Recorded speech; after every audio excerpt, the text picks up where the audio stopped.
सकर्मक क्रिया आपकी क्या होती है? जिस क्रिया का प्रभाव कर्म पर पड़ता है, यानी जिस क्रिया का प्रभाव सीधा कर्म पर पड़ता है उसे सकर्मक क्रिया कहते हैं। और अकर्मक क्रिया क्या होती है? जिस क्रिया का प्रभाव कर्म पर ना पड़ करके सीधा कर्ता पर पड़ती है तो वो आपकी होती है अकर्मक क्रिया। जैसे आपका देखो, राहुल आम खाता है, तो यहाँ आपने देखा कि राहुल आम खाता है, तो खाता है जो है आपका, ये आपकी क्रिया हुई। लेकिन हम इसी में भ्रमित हो जाते हैं कि हमारी कौन सी अकर्मक क्रिया है, कौन सी सकर्मक क्रिया है, इसको हम समझ नहीं पाते हैं।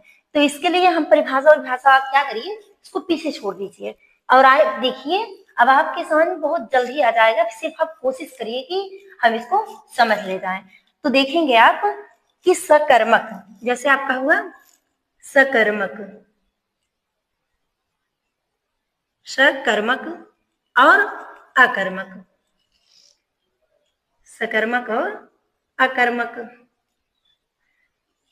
तो अब हम इसमें देखेंगे आपकी कॉमन चीज क्या है इसमें दोनों में, सकर्मक और अकर्मक में आपकी कॉमन क्या है इसमें।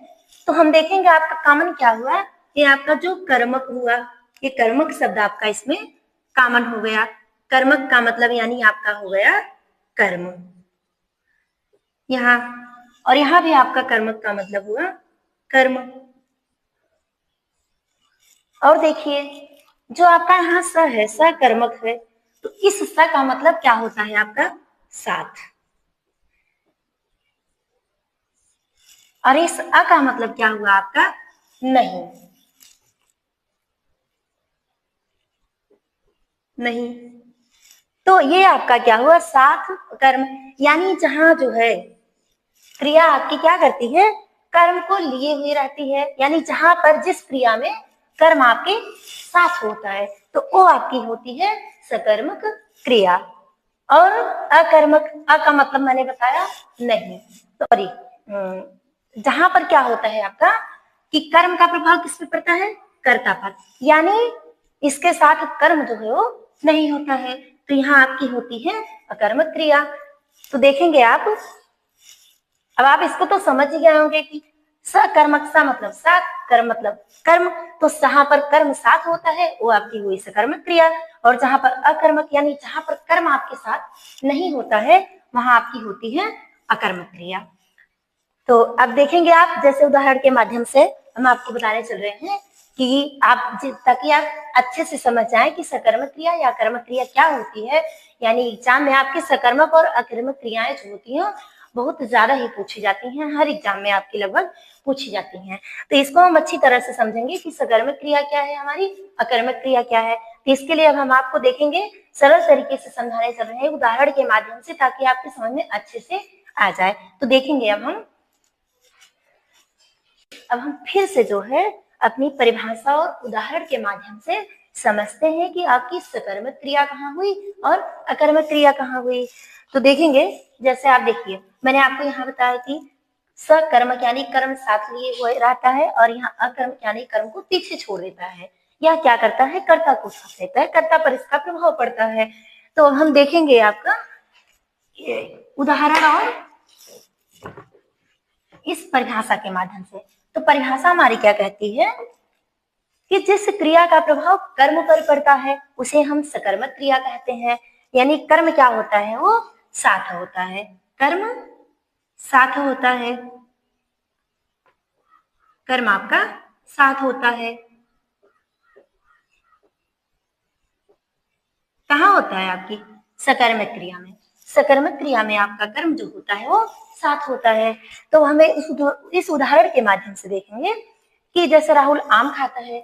अच्छा, पहले आप एक बात ये ध्यान दीजिए कि कर्म, जैसे देखिए कर्म को पहचानने के लिए हमें क्या करना पड़ता है, अगर हमें कर्म की पहचान करनी हो कि कर्म जो है वो कहाँ है क्रिया में, तो हमें क्या करना है, तो सबसे पहले हमें उसके साथ कर्ता के साथ क्या करना होता है, कर्म के साथ यहाँ जो है क्या करना होता है आपको, क्या और क्या और किसको लगाकर, क्या और किसको लगा करके हम प्रश्न करते हैं। क्या और किसको लगाकर प्रश्न करते हैं। क्या और, तो हम क्या करते हैं, जैसे कर्म की पहचान के लिए हम क्या और किसको लगा करके प्रश्न करते हैं। जहां पर क्या और किसको लगाने से आपके प्रश्न का आंसर मिल जाता है, तो हम वहां समझ लेंगे कि हाँ हमारा कर्म साथ है। जैसे देखा आपने, राहुल आम खाता है। राहुल क्या खाता है, आम खाता है। क्या खाता है, आम खाता है। यहाँ आपने क्या जोड़ा, क्या खाता है। तो यहाँ पर आपका आंसर मिल गया। तो आपने इसको समझ लिया कि यहाँ पर कर्म जो है वह आपके साथ है। जैसे राधा गीत गाती है। गीत गाती है, तो राधा क्या गाती है, गीत गाती है। राधा गीत गाती है, राधा क्या गाती है। तो आपने यहाँ प्रश्न किया कि राधा क्या गाती है, तो आपको आंसर मिला कि राधा गीत गाती है। यहाँ आपके प्रश्न का आंसर मिल गया। तो इसलिए आप यहाँ समझ सकते हैं कि कर्म जो है यहाँ भी आपके साथ है। तो अब हम समझ गए होंगे कि कर्म सकर्मक क्रिया की कहाँ होती है, कहाँ पाई जाती है। अब हम इस चीज को बहुत ही आसानी से समझ सकते हैं कि किस वाक्य में हमारी सकर्मक क्रिया है।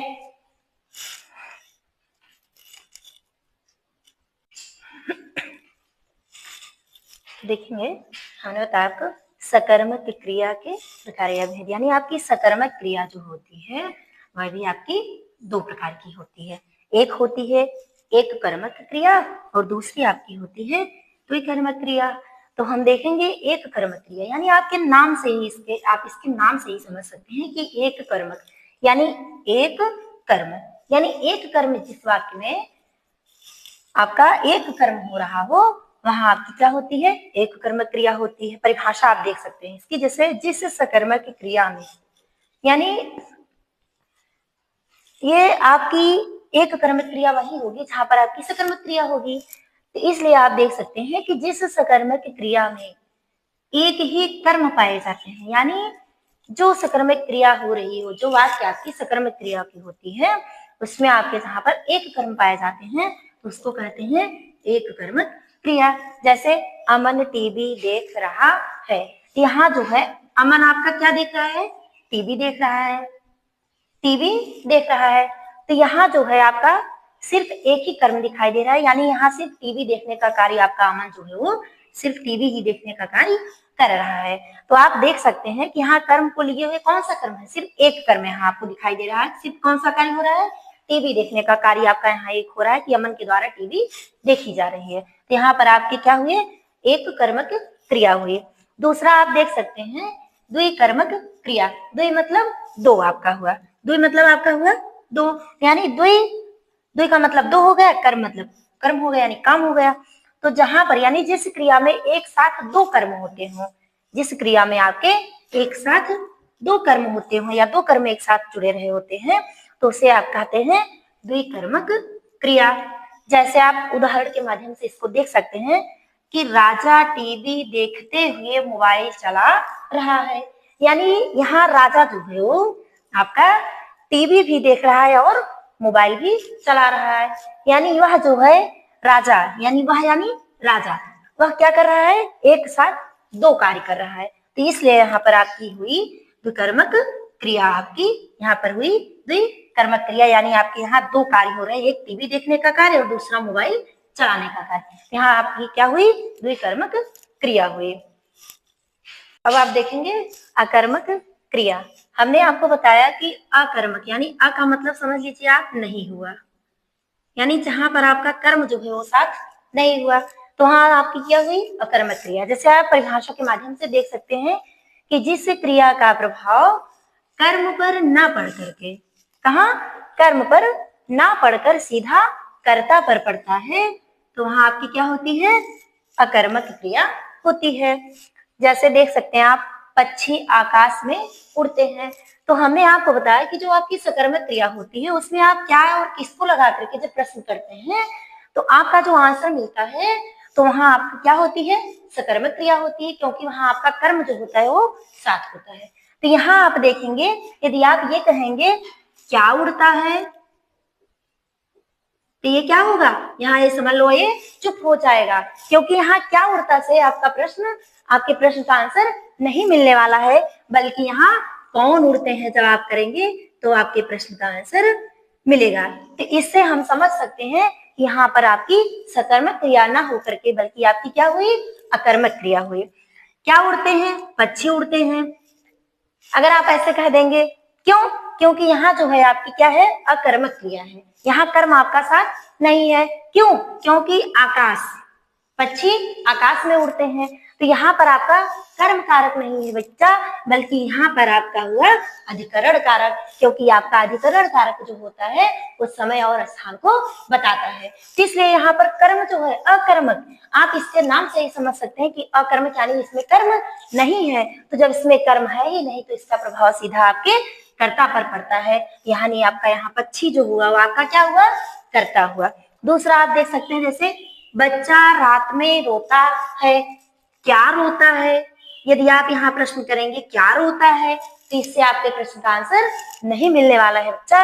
यहाँ आप जो है कौन रोता है जब कहेंगे तब आपके प्रश्न का आंसर यहाँ मिलेगा आपको कि कौन रोता है, तो बच्चा रोता है, जिसका सीधा प्रभाव आपके कर्ता पर पड़ रहा है। तो यहाँ आपका जो हुआ ये आपका क्या हुआ, अकर्मक क्रिया हुई। जैसे आपके देखो दौड़ना हुआ, हंसना हुआ, सोना हुआ, ठीक है, तो ये आपकी क्या हुई, अकर्मक क्रिया हुई, क्योंकि यहाँ पर ये जो है आप क्या है, कर्म को साथ नहीं ली हुई है, इसलिए यहाँ पर ये आपकी अकर्मक क्रिया हुई। जैसे राम हंस रहा है, हंसना आप देख लीजिए, जैसे यहाँ क्या हुआ, राम हंस रहा है, राम हंस रहा है, हंस रहा है। तो यहाँ आप जो है क्या हंस रहा है, क्या हंस रहा है, क्या हंस रहा से आपका जो आंसर आएगा, या किसको हंस रहा है, तो इससे आपके प्रश्न का आंसर सटीक नहीं मिलने वाला है। जब यहाँ आप प्रश्न में कौन लगा करके इसका आंसर निकालेंगे आप कि कौन हंस रहा है, तो कौन हंस रहा है, राम हंस रहा है, इसका सीधा प्रभाव किस पे पड़ रहा है, आपके कर्ता पर पड़ रहा है, इसलिए यहाँ पर आपकी हुई अकर्मक क्रिया। जैसे सीता सो रही है, आपने देखा सोना, सीता सो रही है, तो सोने का कार्य यहाँ जो हो रहा है आपका क्या हुआ हो, यहाँ देखिए कौन सो रही है, नहीं ये नहीं कह सकते आपकी क्या सो रहा है या किसको सो रहा है, क्योंकि आप किसको और क्या का आंसर जब आपको मिल जाएगा वहां आपकी क्रिया बदल जाएगी, वहां आपकी सकर्मक क्रिया हो जाएगी। तो यहाँ आप तो देखिए, जैसे मैंने कहा सीता सो रही है, तो यहाँ जो है सोने का जो प्रभाव पड़ रहा है वह सीधा किस पे पड़ रहा है, आपकी कर्ता यानी सीता पर पड़ रहा है, कि सीता आपकी क्या कर रही है, सो रही है, सीता सो रही है।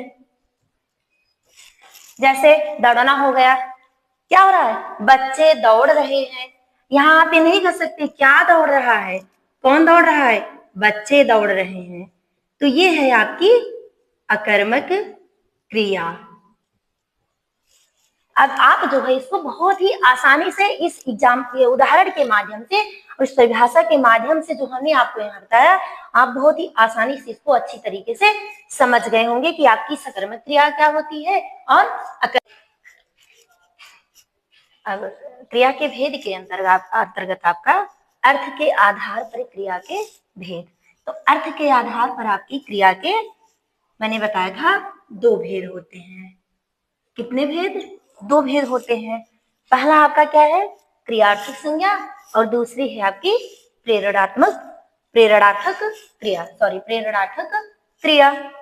तो देखेंगे आप क्रियार्थक संज्ञा, जैसे जब कोई क्रिया संज्ञा के स्थान पर आकर संज्ञा का कार्य करे तो वहां क्या होती है, क्रियार्थक संज्ञा होती है। यानी देखिए आप देख सकते हैं क्रिया के अर्थ को लिए हुए, यानी जहां क्रिया क्या करती है वो बता रहे हैं कि संज्ञा का रोल अदा करती है, यानी संज्ञा क्या कार्य करती है, संज्ञा का रोल अदा करती है, वही आपकी होती है क्रियार्थक संज्ञा।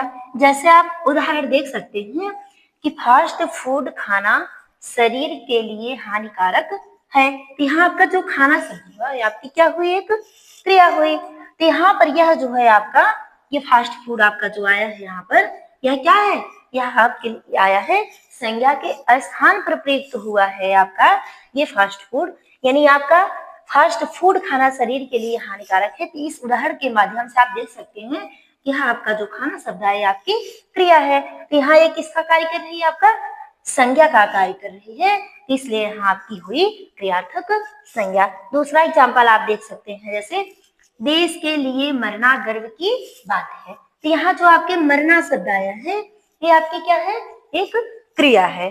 तो यह जो है किसके कहाँ प्रयुक्त हुई है, आपकी संज्ञा के स्थान पर प्रयुक्त हुई है। किसके लिए मरना, देश के लिए मरना, किसकी बात है, गर्व की बात है। तो यहाँ जो है आपकी क्या हुई, क्रियार्थक संज्ञा हुई। तो जैसे आप इसको तो समझ गए होंगे कि ये क्रियार्थक संज्ञा, बहुत आसानी समझ गए होंगे कि ये क्रियार्थक संज्ञा कहाँ होती है, क्या होती है।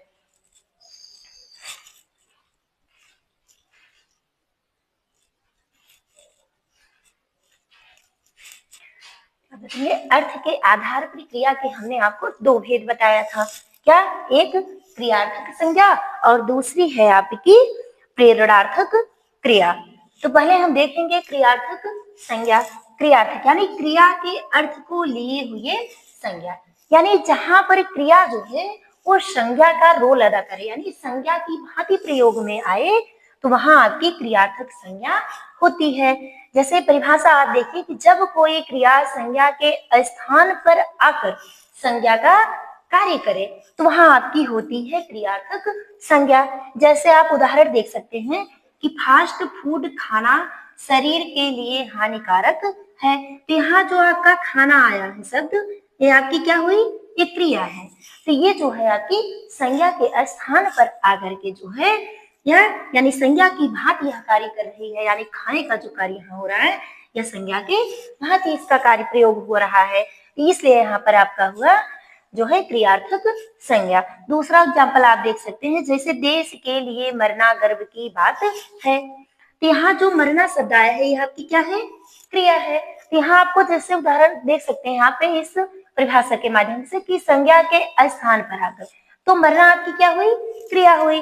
तो इसलिए यह आपकी मरना और खाना ये दोनों आपकी क्या हुई, क्रियार्थक संज्ञा हुई, क्योंकि यह जो है आपकी संज्ञा के स्थान पर अपना ये देखो क्रियार्थक संज्ञा हुई, क्योंकि यहाँ जो है ये कहाँ प्रयोग हुए, ये आपकी संज्ञा के स्थान पर प्रयोग में लाए जा रहे हैं शब्द आपके, जैसे खाना और मरना। तो इसलिए यहाँ पर आपकी हुई क्रियार्थक संज्ञा, क्योंकि आप देखिए इसके नाम से ही समझ सकते हैं क्रिया के अर्थ को लिए हुए संज्ञा, यानी जहां पर क्रिया जो होती है वह संज्ञा की भांति कार्य करती है या संज्ञा का रोल अदा करती है, तो वहां पर आपका होता है क्रियार्थक संज्ञा। तो अब आप दूसरा देखेंगे प्रेरणार्थक क्रिया।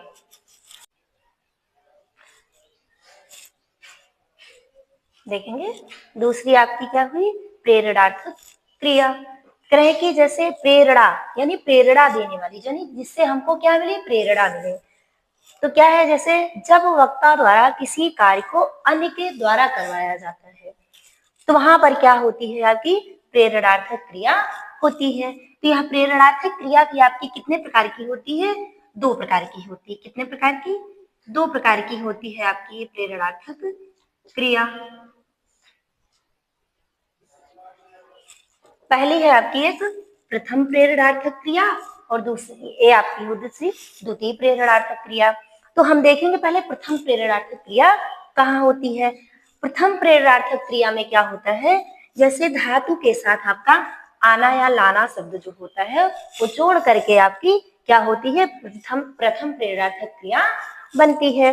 जैसे कृष्ण मधुर बांसुरी बजाना, यहाँ कोई एक व्यक्ति है जो कृष्ण से कह रहा है कि कृष्ण मधुर बांसुरी बजाना। यहाँ यानी वो व्यक्ति जो है कृष्ण को प्रेरणा दे रहा है कि हे कृष्ण तुम क्या करना, मधुर बांसुरी बजाना। यहाँ आपकी बज क्या हो गई है, ये आपकी बज धातु हो गई और आना शब्द जोड़ करके यहाँ पर आपका बना है बजाना। यहाँ ये आपकी बजाना जो क्रिया हुई ये आपकी क्या हुई, प्रथम प्रेरणार्थक क्रिया हुई। अब हम दूसरा आप देखेंगे द्वितीय प्रेरणार्थक क्रिया। हमने एक ही शब्द को, एक ही वाक्य को लिया है ताकि आपके समझ में अच्छे से आ जाए, कि यहाँ प्रथम प्रेरणार्थक क्रिया क्या होती है और द्वितीय प्रेरणार्थक क्रिया क्या होती है। तो जैसे यहाँ एक व्यक्ति है, ठीक है, यहाँ एक व्यक्ति है जो कृष्ण से कह रहा है, यानी कृष्ण से कि कृष्ण तुम जो है क्या करना, मधुर बांसुरी बजाना। तो यह वक्ता हो गया, यानी कहने वाला पहला व्यक्ति हो गया, और दूसरा व्यक्ति यहाँ कौन हुआ, कृष्ण हुआ, जिससे हम कह रहे हैं कि कृष्ण तुम मधुर बांसुरी बजाना। दूसरा देखिए आप, द्वितीय प्रेरणार्थक क्रिया, इसमें क्या होता है, धातु के साथ वाना शब्द जोड़ करके जो है, वाना प्रत्यय को जोड़ करके हम क्या करते हैं कि द्वितीय प्रेरणार्थक क्रिया को जो है देखते हैं। जैसे राधा कृष्ण से मधुर बांसुरी बजवाना, यहाँ एक व्यक्ति है जो कह रहा है किससे, राधा से, क्या कह रहा है कि कृष्ण से मधुर बांसुरी बजवाना। यहाँ एक व्यक्ति है आपका, दूसरा व्यक्ति कौन हुआ, राधा हुई आपकी, और तीसरा व्यक्ति, हाँ मतलब वह व्यक्ति किससे कह रहा है, राधा से, तो राधा आपकी यहाँ एक प्रेरणार्थक क्रिया हो गई। दूसरा आपका क्या हुआ, कृष्ण से मधुर बांसुरी बजवाना, दूसरा यहाँ का एक, दूसरा यहाँ आपका क्या हुआ कि मधुर बांसुरी बजवाना। यहाँ आपका तीसरा व्यक्ति कौन हुआ, ये आपका कृष्ण हो गया, यानी ये कहने वाला हो गया, ये आपकी राधा हो गई, और ये आपके कृष्ण हो गए। यहाँ पर आपकी दो क्रियाएं हुई, दो प्रेरणार्थक क्रियाएं हुई, इसलिए यहाँ पर आपका हुआ द्वितीय प्रेरणार्थक क्रिया। तो आप इसको अच्छे समझ गए होंगे कि आपकी प्रथम प्रेरणार्थक क्रिया क्या है और द्वितीय प्रेरणार्थक क्रिया क्या है।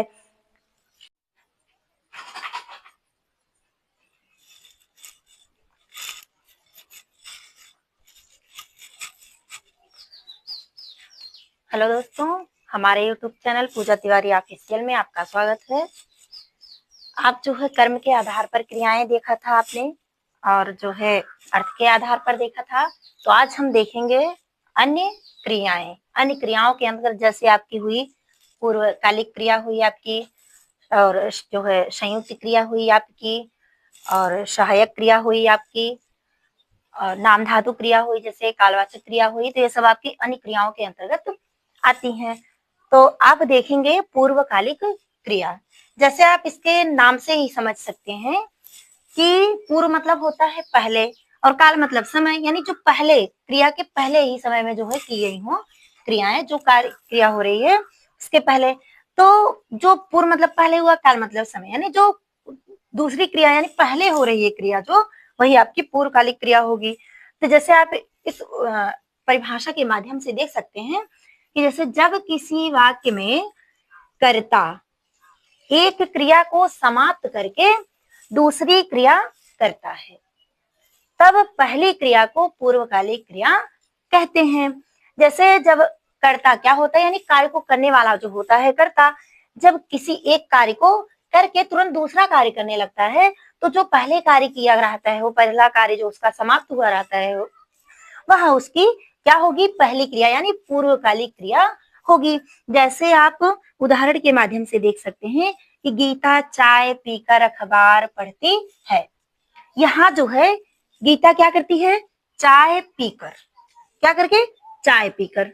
तो चाय पीना इसकी क्या हुई, एक पहली क्रिया हो गई, अखबार पढ़ना इसकी दूसरी क्रिया हो गई। तो यहाँ है आपकी गीता चाय पीकर अखबार पढ़ती है, पीकर यानी जो है क्रिया को समाप्त करके, यहाँ इसका मतलब चाय पीना, इसका जो है चाय पी चुकी है, इसका मतलब वो चाय पीने के बाद तब जो है अखबार पढ़ रही है।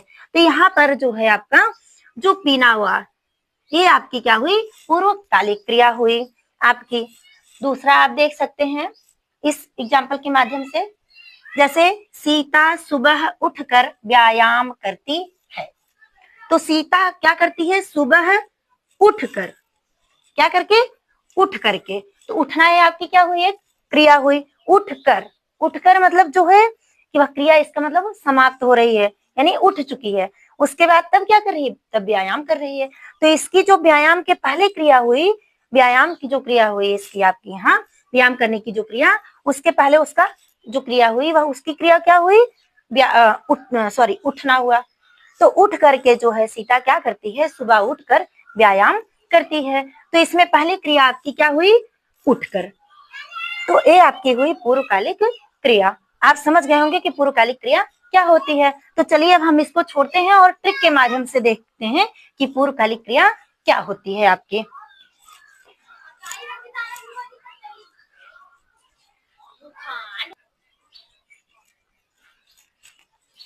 देखिए, अगर आपको ऐसे भी नहीं समझ में आया है तो अब हम आपको बताने चल रहे हैं। जैसे देखिए, एक ट्रिक हमने बनाया है।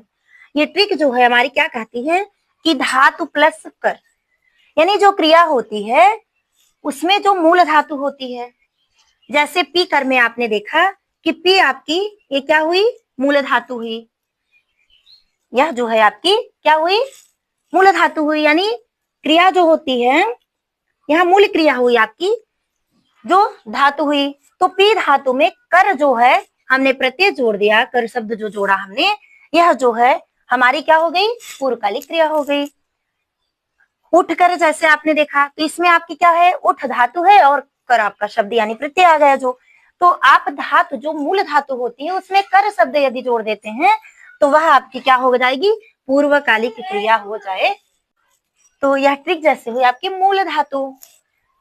तो ये जो है धातु जो होती है आपकी, ठीक है, धातु शब्द में जो मूल धातु होगी उसमें कर जोड़ करके जो है, कर प्रत्यय को जोड़ करके हम बनाएंगे आपकी पूर्वकालिक क्रिया। जैसे क्या हुआ, हमने बताया कि जो है आपकी सीता क्या करती, गीता क्या करती है आपकी, चाय पीकर अखबार पढ़ती है। तो चाय पीकर, तो ये जो आपकी पी हुई है आपकी मूल धातु हो गई, ठीक है, और इसमें हमने कर शब्द जो जोड़ दिया तो यह हमारी क्या बन गई, पूर्वकालिक क्रिया बन गई। दूसरा है आपका जैसे उठकर, यानी गीता क्या की, गीता जो है सुबह उठकर व्यायाम करती है। तो यहाँ जो है उठ में, उठ आपकी जो मूल धातु हो गए और इसमें हमने कर शब्द जोड़ दिया जो, तो यह हमारी क्रिया क्या हो गई, पूर्वकालिक क्रिया हो गई। तो आप पूर्वकालिक क्रिया अच्छे से समझ। अब हम देखेंगे संयुक्त क्रिया। इसके पहले हमने देखा था अन्य क्रियाओं के अंतर्गत पूर्वकालिक क्रिया। तो अब हम देखेंगे संयुक्त क्रिया। तो देखेंगे इसकी परिभाषा, देखेंगे पहले कि संयुक्त क्रिया किसे कहते हैं। देखेंगे, दो या दो से अधिक धातुओं के योग से बनकर एक नया अर्थ देती है। यानी कि वह क्रिया जो दो या दो से अधिक धातुओं के योग से मिलकर के एक नया अर्थ देती है तो उसे हम संयुक्त क्रिया कहते हैं। जैसे आप यहाँ उदाहरण देखेंगे कि कविता डॉक्टर बनना चाहती थी। यहाँ आपकी एक साथ दो क्रियाएं भाव दे रही हैं, पहला बनना और दूसरा चाहती थी। यानी कविता जो है क्या बनना चाहती थी, डॉक्टर बनना चाहती थी।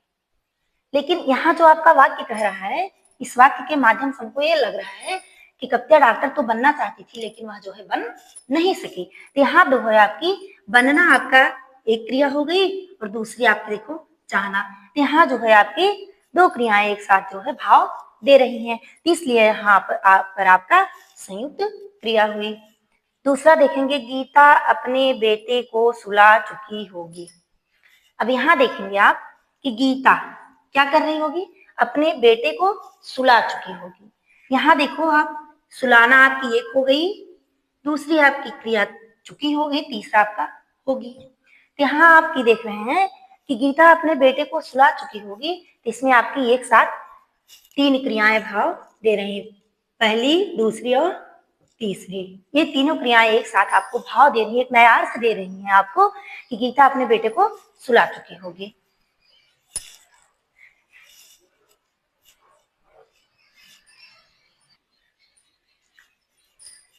वैसे आपकी जो संयुक्त क्रिया होती है, इस संयुक्त क्रिया के आपके 11 भेद होते हैं। तो इसको हम देखेंगे अलग से, संयुक्त क्रिया की एक क्लास लेंगे तो उसमें हम आपको बताएंगे कि संयुक्त क्रिया के जो भेद होते हैं वह कितनी होती है, कितने प्रकार की होती हैं। तो क्योंकि तो देखेंगे ये है आपकी सहायक क्रिया। अब देखेंगे सहायक क्रिया किसे कहते हैं, तो जो क्रिया मुख्य क्रिया के साथ मिलकर उसका भाव स्पष्ट करे या उसके भाव को पूरा करे, तो वह आपकी होती है सहायक क्रिया। यानी जो मुख्य क्रिया आपकी होती है उस क्रिया का सहयोग करके वह उसके भाव को स्पष्ट कर दे, उसके भाव को पूरा कर देती है, तो वह आपकी होती है सहायक क्रिया। जैसे आप देखेंगे एग्जाम्पल कि घोड़ा मैदान में दौड़ रहा था।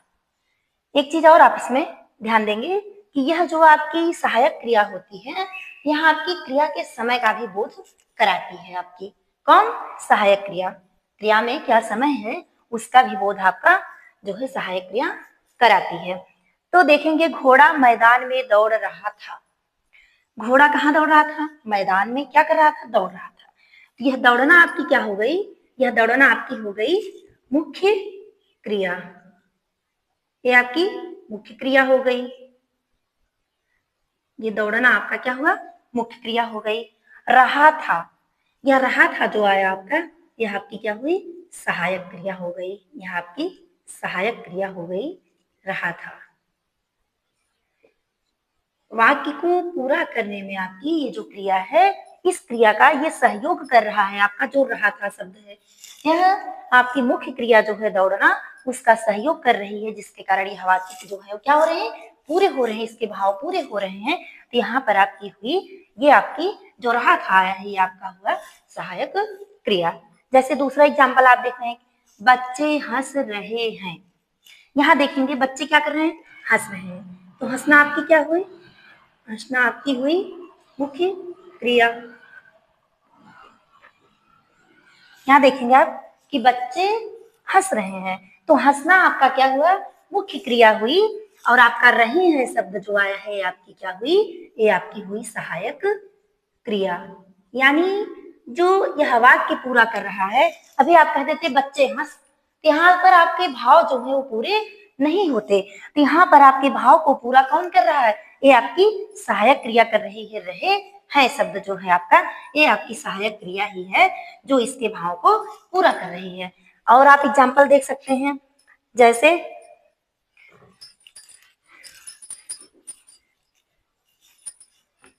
जैसे बच्चे हंसते हैं। छोटा सा वाक्य ले लेते हैं, बच्चे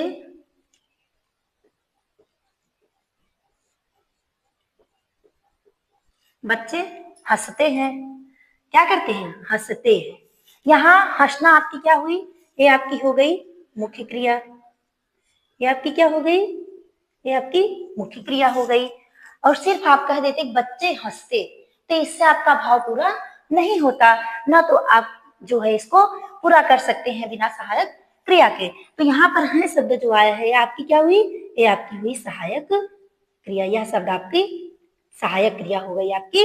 अब आप तो अच्छे से समझ गए होंगे कि आपकी सहायक क्रिया क्या होती है, सहायक क्रिया किसे कहते हैं। यहाँ बहुत अच्छे तरीके से, बहुत अच्छे ढंग से समझ गए होंगे। इसमें अब आपको कोई डाउट तो नहीं होना